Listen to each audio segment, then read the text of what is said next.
All right, we're going.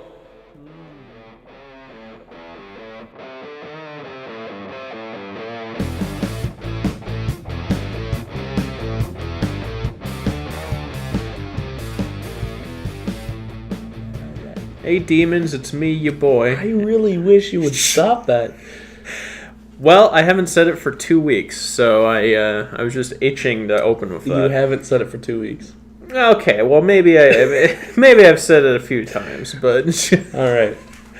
So we're back.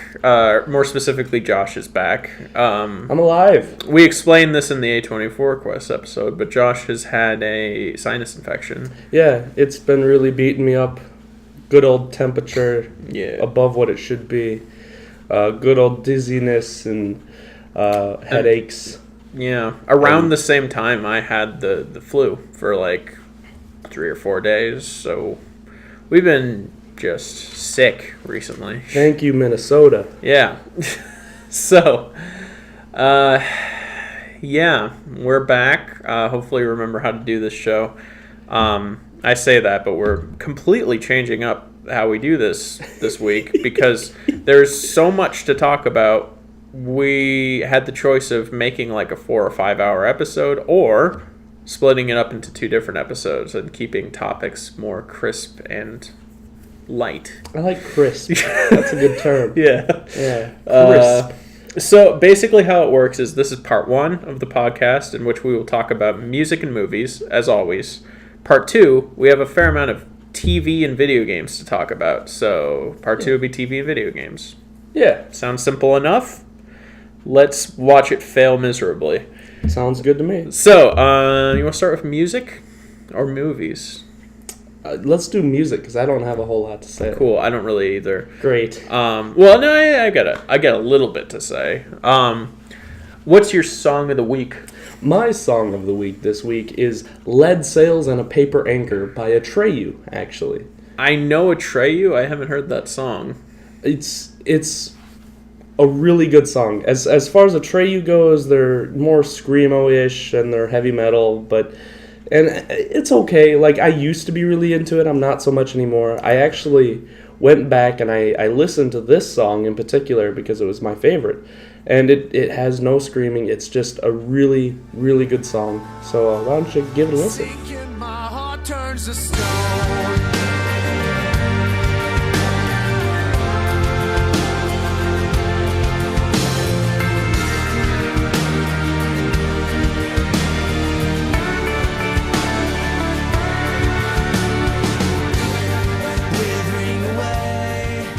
Sweet. I was also really into Atreyu when I was a kid. Yeah? But I don't think I've heard this particular one. So yeah. This one's not quite as intense. See, as the older I get, the less I'm into that like screamy stuff. Yeah, it gets to be a lot. Yeah. There's some bands that pull it off nicely. Like there's a difference between like the heavy metal scream, like the growls and the squeals, or so to speak, and the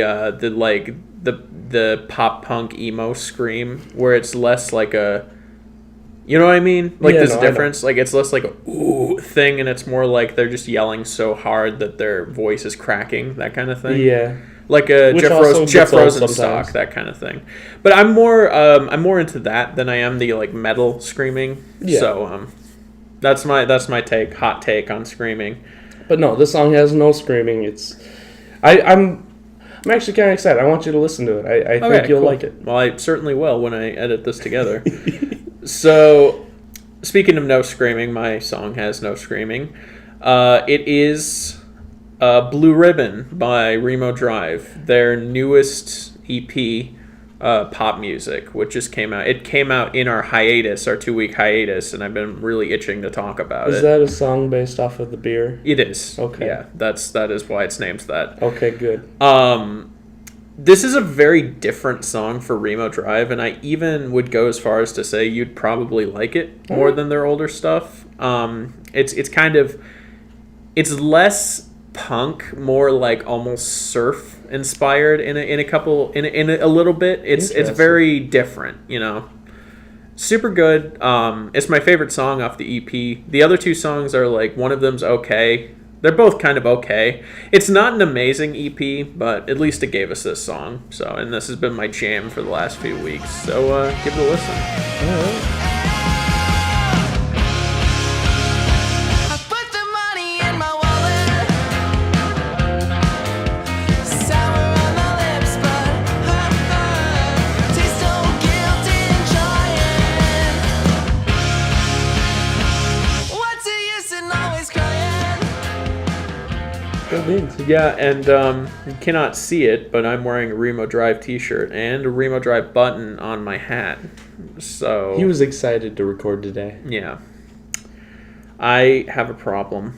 See, the thing is, you cannot be, in my opinion, you cannot be someone like me who's like actually has ties to the music industry and live near Minneapolis and not be a Remo Drive Are fan. you telling me that you're self-diagnosing? I am all of your problems? self-diagnosing all of my problems.